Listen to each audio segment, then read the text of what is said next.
Here's another reading by Neville Goddard's The Power of Awareness.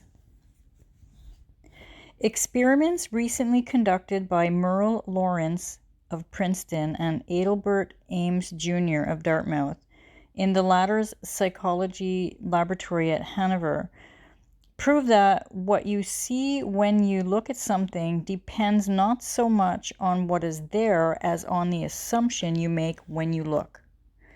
Since what we believe to be real, physical world is actually only an assumptive world, it is not surprising that these experiments prove that what appears to be solid reality is actually the result of expectations or assumptions.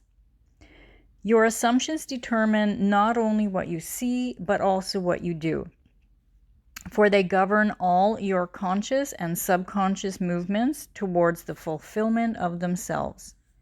Over a century ago, this truth was stated by Emerson as follows: "As the world was plastic and fluid in the hands of God, so it is ever to so much of his attributes as we bring to it. To ignorance and sin it is flint.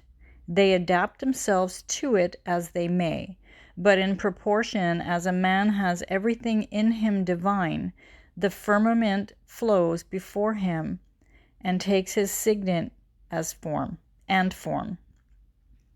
Your assumption is the hand of God molding the firmament into the image of that which you assume.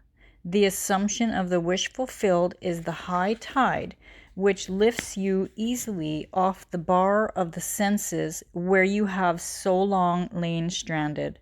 It lifts the mind into prophecy in the full right sense of the word, and if you have that controlled imagination and absorbed attention which it is possible to attain, you may be sure that all your assumption applies will come to pass.